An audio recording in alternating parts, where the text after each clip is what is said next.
assassin. Radiant team's turn to ban.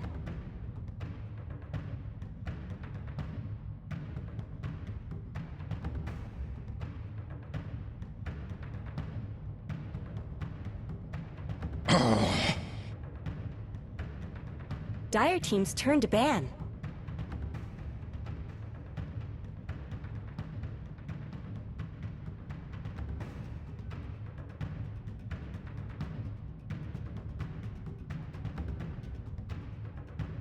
Ten seconds remaining. 5 seconds remaining.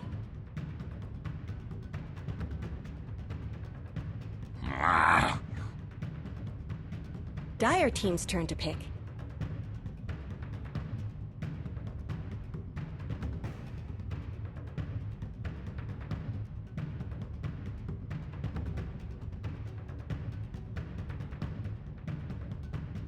Ten seconds remaining.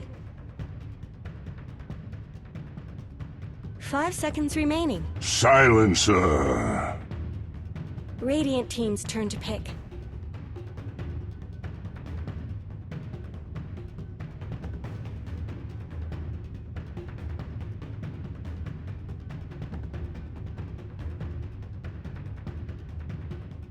Ten seconds remaining. Ogre Magi!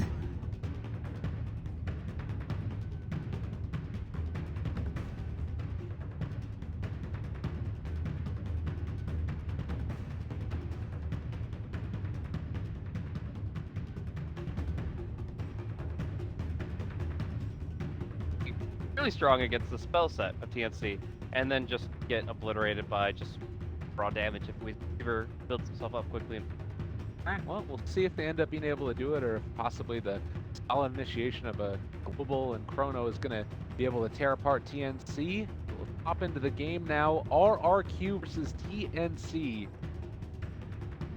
End up losing this one, most likely going to end up out of the qualifiers, or rather the playoffs. 10 seconds remaining. 5 seconds remaining.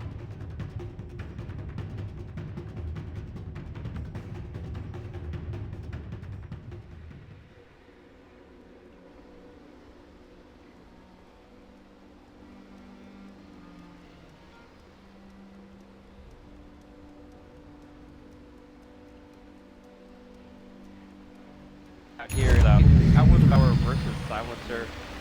Probably going to be looking at your safe lane setup against the Weaver versus Lesson. And then, of course, you have your supports roaming around.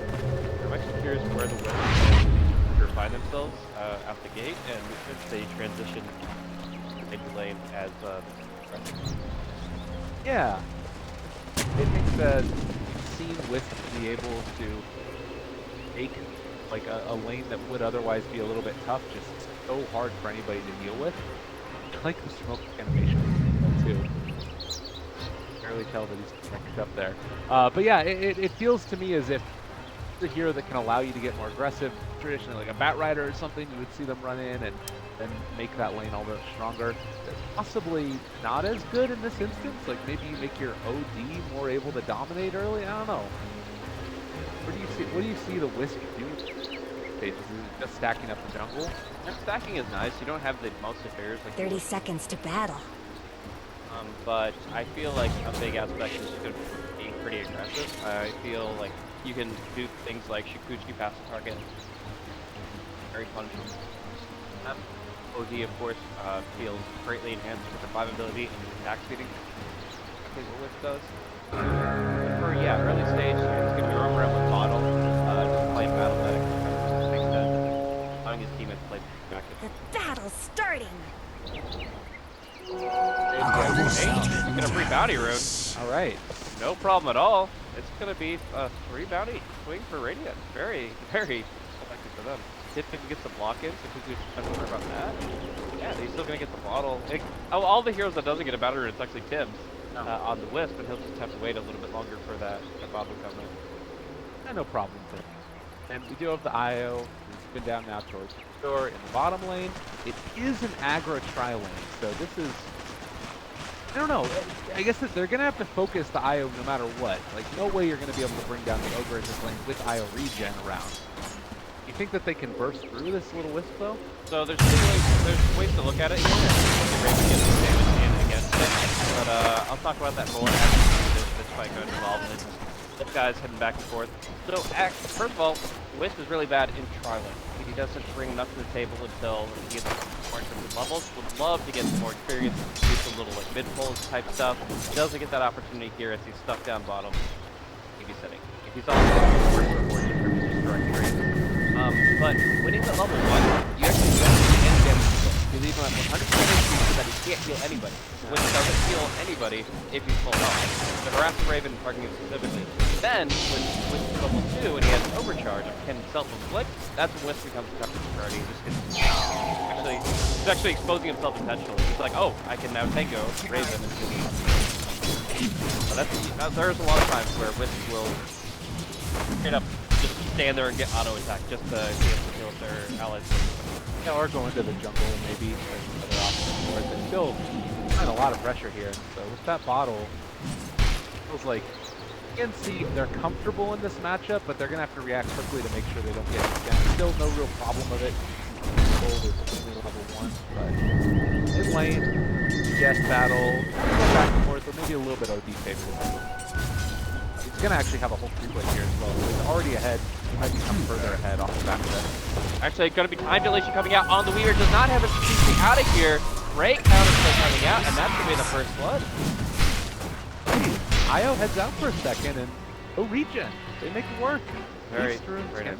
Yeah, that time dilation is just so good against heroes with reliant on these skills and mobility. He knew exactly where this is going, so he can hit an AoE, and you can't do things like uplink, but in this case, that's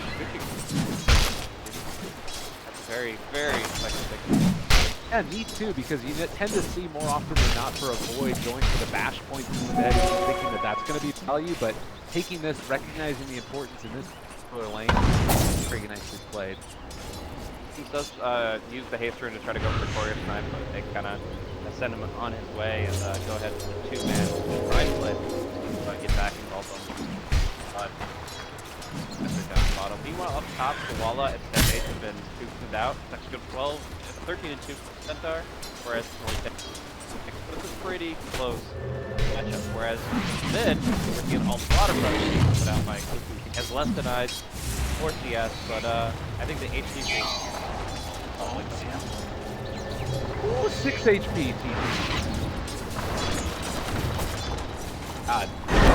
The Rubik coming in there too. It's a little bit terrifying. Yeah, but that's okay, I think, for TNC. They want they don't want to try and they want to split it up. They would love a 2-2-1 lane. They're going to be able to get that. Oh, Raven is getting hemmed in here in this lane. Void is leading the CS so far, 23 and 1. There's the counterpart to Weaver, who's sitting at 15. It doesn't feel like this is going to change unless the Wisp is able to throw that attention back towards mid again. He's still farming away, happy as a clam.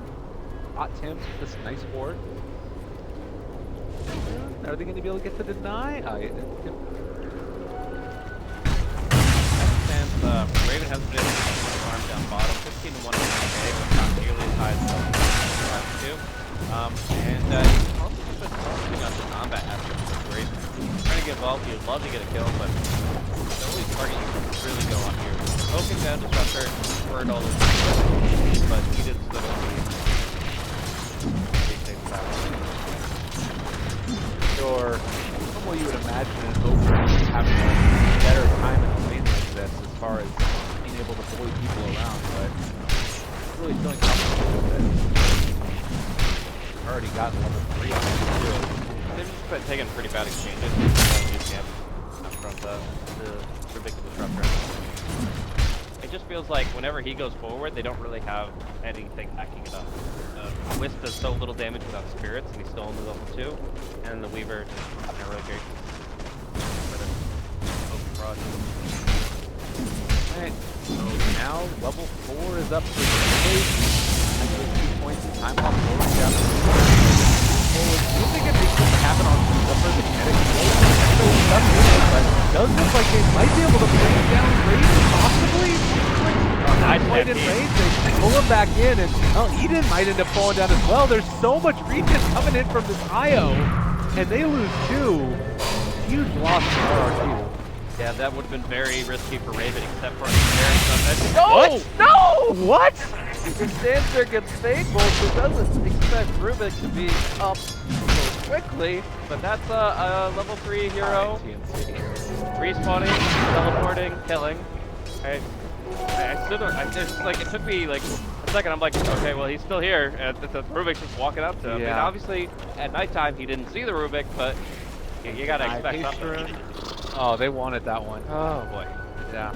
So yeah, Raven, I was about to say, narrowly escaped that situation thanks to a very effective use of the stampede as the Centaur wins out a bit on the top lane, gets his level 6 faster, and they get to the bottom, but all for naught when he gets down anyways, and Rubik picks up an earlier game.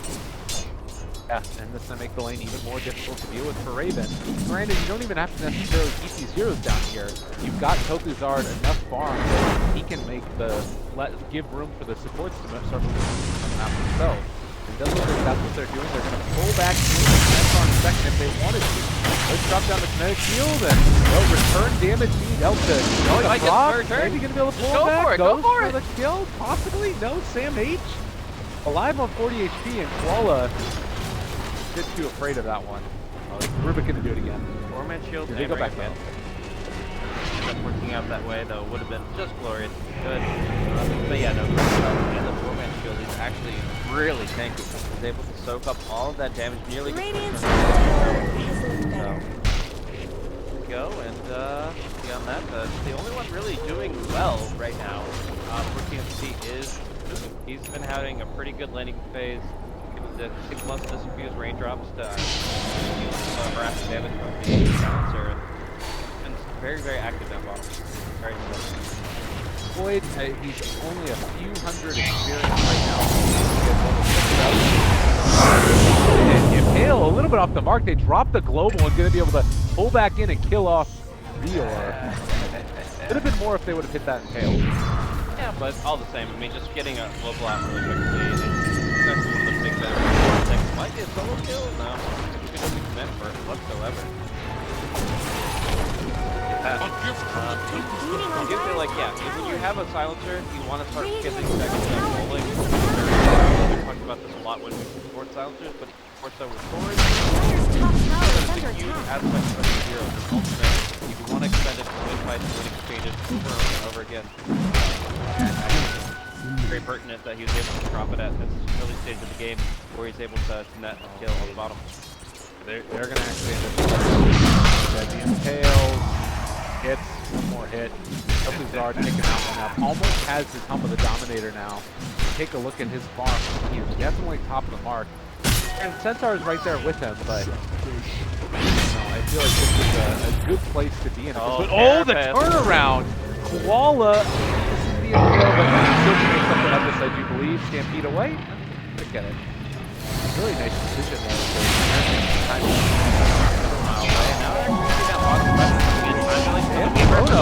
Maybe going to be able to make this work. They pull him back out of it. That will ensure the runaway. No, they still end up losing that Rubik, and now Tim may be in trouble. No, he can't kill him. He's got bottle steps. He's fine.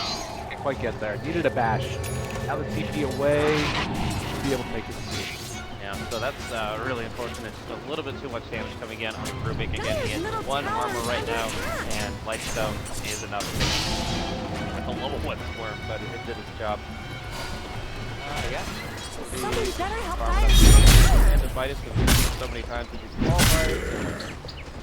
Are probably could be close to slipping time.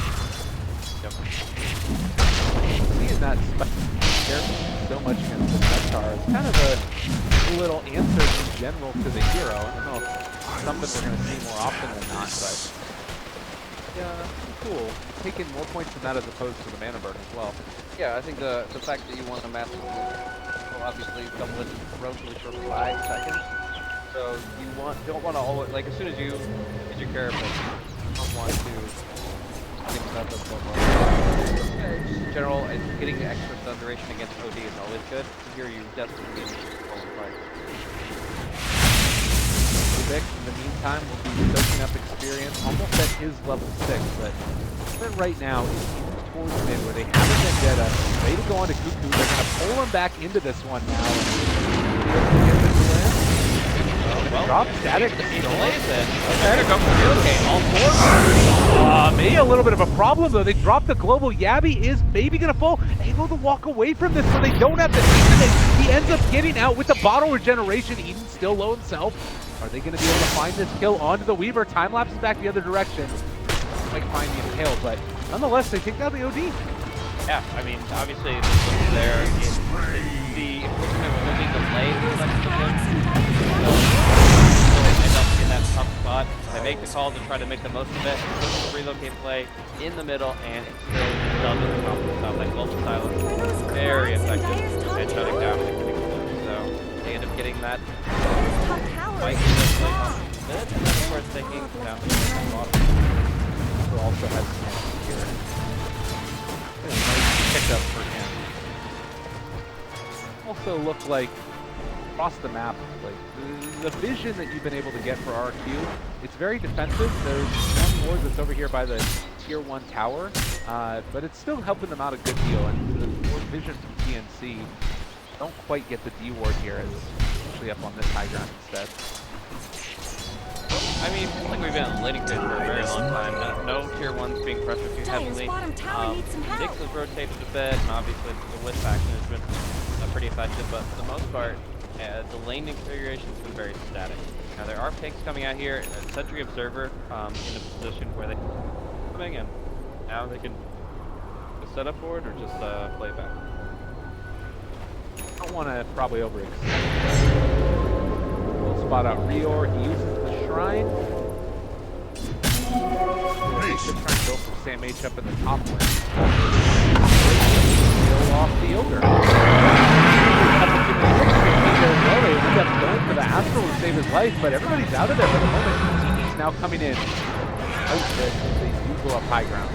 Oh, but Ogre casts one too many spells. He's actually going to be going down here. Last tick will kill him off. Does not TP home. Just goes down. And did not expect it to be doing that much damage. Ogre has enough intelligence right now, and of course his RQ is almost 3.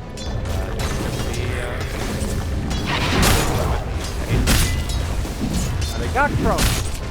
Let's just drop this on the same agent's head here. Also have, well, they don't even need it actually. They got a Dark Soul. This should still be a kill. They throw it out, drop it down, impale onto one.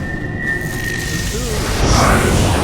As well. They drop the global silence. Sam H in trouble. Right clicks. The pipe is keeping him alive. Rather the Hooded Defiant. He is eventually going to fall. Now looking for more. Separate from Christians. They drop the ulti, but Tim is now the one to turn upon, and he is going to end up falling himself. They get the silence down onto Raven. He's going to drop.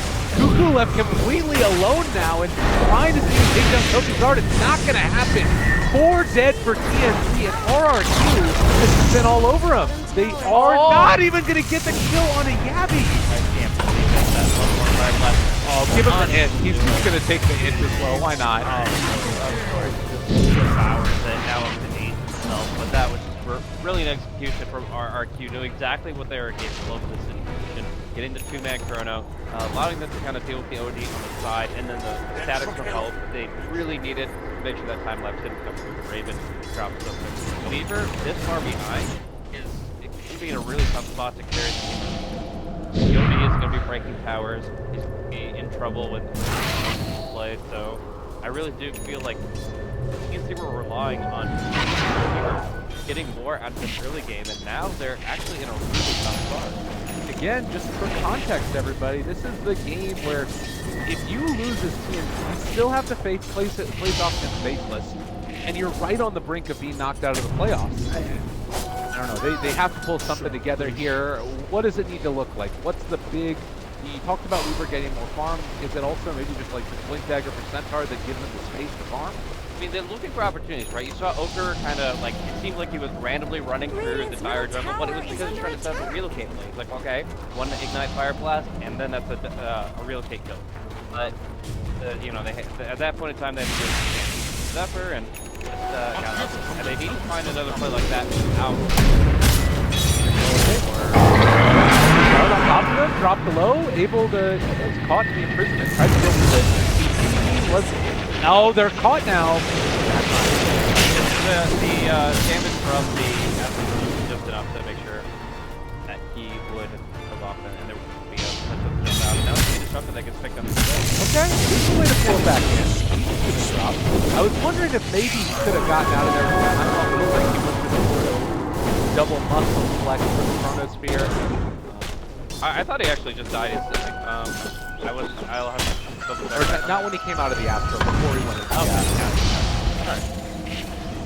I also think if you spam Magic Stick hard enough, items can take effect before the imprisonment gets benefit. I'm not 100% certain on that though, that the timing is very weird for a lot of those like banish spells.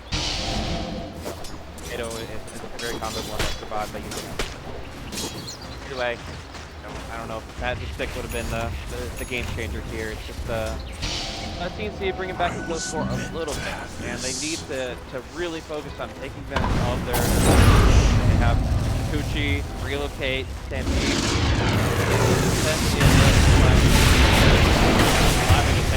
without getting blasphemy, I tell you. MH in the meantime up on the high ground. They do still have the blink if they wanted to go in, but a Chronosphere is available. Also worth noting, we haven't talked about Nick Assassin has the Tandem Midas, so he's going to be able to scale into the later game as well. And they're actually all in the area right here. The wrap is coming from Zephyr. Radiant's middle tower is scare him under off. attack. As well as just a lot of item progression coming up from Silencer. I really do feel like RRQ are on a hot streak right now. They're going to be able to move very into the mid game where they can take a lot of good fights. I mean, you look at the sounds, you don't get to see core Silencer often enough, but getting the 4-staff Rod of Atos here, like, you're able to just lock somebody down, they can't do anything in return, and then just put huge amounts of damage. Max out. You have OD going for these defensive items, trying to get into a Hurricane Pike. Sort of a defensive item. But I feel like it is also that problem that you talked about of the Weaver not really having that damage there. He's going back for a Lincoln here. Which again, it feels like it's the right option in a lot of ways. But it doesn't feel as a global silence. They don't have it at all. The unfortunate fact of the matter is Silencer is quite effective. Global kind of wasted, but up top, no, just TPs. Oh, Disruptor TPs right into the smoker. Sam off to the side, up the time dilation, but can't get the Chronosphere out. Meantime, OD takes his mid here on 1 here. Got up no problem.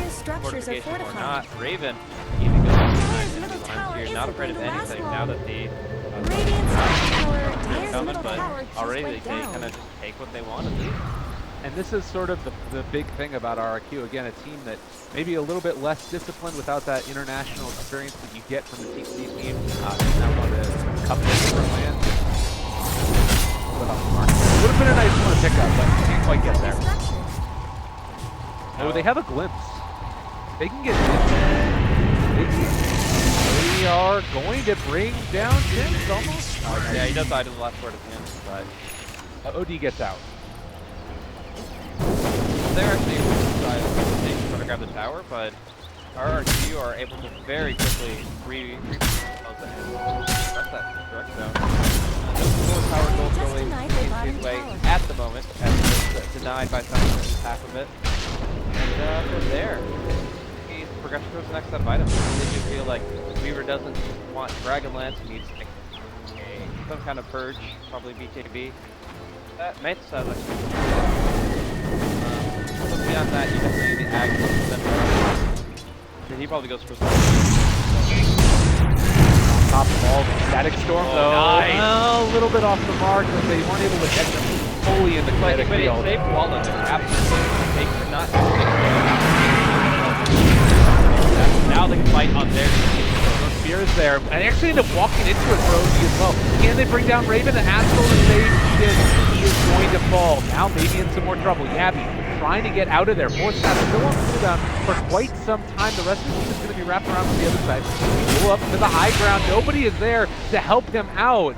RRQ not able to make it work, and maybe it shouldn't have been in that position to begin with. And also, it comes down to the fact that Centaur was able to grab the shrine. I'm not sure if Odie was trying to go for some hits, also the shrine as well, but the Centaur was just close enough to activate it, get the heals on the Weaver, and then they got themselves the prison out. So, great reactive play from TNC, and RRQ caught. I mean, even with their ultimate, still not able to do enough. And maybe it does come down to that fact that if they didn't have to use tech to save the Nixon's life there, then maybe they would have it as a follow-up. And now we've opened them down for at least a little while longer. TNC moving into road. Looking quite bad for them over the past couple of minutes. But now we're going to do a 4,000. Wanted to go get the Aegis. Carry. Oh, interesting. A hero that really shouldn't be addressed in this one manner, and even a global just completely wasted. Happening right now? They feel TNC turning back against them. RRQ are just completely crumbling and falling apart. Why are you fighting into Aegis here? Oh no. And they didn't realize that Roche was happening too late. It's not a lineup that you look at and say, oh, these guys can kill off Roche. You locate forward. Yeah. I can go get that. Like, he's a little more time. Oh, he's out of mana. Yeah, another one for him. My god, that was a dumpster fire of a couple minutes prior. It's really tough for them. They just completely underestimated what TNC lineup was capable of here. And we do see, of course, the chasing up the bouncer as well. Even having nothing left to get away. He's relying entirely on the disruptor to help him out. But Prison locked in. Rubik, what can you offer? They're all gonna die. Like, they just keep on running into this. They're losing all of their heroes over and over and over again. Like, it started with a bad roast decision, but it's ending with continually confusing decisions. Zephyr also in trouble. He is going to drop. They lose Koala. They've lost like 10 heroes in the space of 2 minutes. It's actually absolutely ridiculous here. They didn't expect that Roshan would fall so quickly, and that's all right. Like they move in, see if it's like, oh, maybe I can snatch. Oh, maybe I can't do anything, and then the fight connects, and it just gets really awkward really quickly. Like I really feel it was bad struggling from the Nixon because he was the one that was wrapping around the road fence looking for a behind. He's like, okay, pop global. And then when they pop global, they're like, okay, let's do something with the global. Oh wait, that's gone. We've done nothing. The static storm is not on the OD. Like, what do we do? What do we do? What do we do? And it's just because their head cut off, running around. Walla made a back call, and it snowballed very heavily. I can't believe that happened in that way, because they were looking so good up to that point, too. Like, they were moving around the map, always in pretty decent position, and 1 or 2 missed team fights, poor decision-making, and... I mean, we already started seeing the scales tip the other way just from the fight that happened around the lower shrine. TNC already had taken one really good fight, and they got the Roshan for free, right? Like, even if RRQ was faster, it's pretty much guaranteed. Based off of one fight in Roshan, I feel like TNC were getting really in the driver's seat for this game, but following it up with 2 sets of pure death, it's just RRQ kind of aimed it right back over, and now things are feeling out of control. They really have to execute perfectly, make the most of every moment that the silences are in play, and actually Cuckoo, going in aggressively here, should just be able to get the imprisoned. Find it. He does have that broken pipe, but quite using it as of yet. Koala there as well. Out. Alright. They're just going to push out the towers now. Here, top 2-2 should be pretty easy. RRQ fight into it, they're in trouble. He ends up taking away Join Astral. There's the tail. They have Chronos here if they wanted to use it still. Thinking about going in. Over to the side though. Global Silence comes out. Is it going to be enough? BKB has already come off, but Cuckoo still silenced. So trying to run away. He's going to be able to make at least the first escape to the end. Hammer drops. That's one dead. Maybe going to be some more as well. Sam H continuing the chase. This is not looking anywhere near pretty, and oh, this is gonna end up being Walla, Zephyr gonna drop. It's a thing where it's like you gain a positional advantage, you gain a sort of small lead in an agent, something like that, but then RRQ sort of time to go back into it. Yeah. They're definitely already, like, they have trouble controlling certain heroes in certain stages of the game, and when OD picked with BKB, that's the main thing. The team started kind of tiptoeing away from them by 1 or 2 bad fights, but then it seemed like all fell on the thing. Like, man, RRQ just dropped flat, things stopped working for them, and now we have these hard top lane guns. They just relocated past 2 towers into their base, and played it as their own. TNC are in at 26 minutes, and they have wiped out the entire top lane, taking a dramatic kill lead, and we'll see what happens in the set here. They have Astral, they have Force Staff, they've got... And the other thing about that fight up there in the top is like, you use your static strong, so now you don't have that. And now Nixus is gone. Star can down. They've got the Chronosphere, which ends up connecting right on the edge of damage, but there's no follow-up. So it's used sort of semi-defensively, and now Zard is going to end up being ran down. Over and over again. It feels like RRQ is not, they completely fell apart. That was one of the closest front lanes I've ever seen here. Yeah, I mean, it's really tough. Already we knew that they were out of the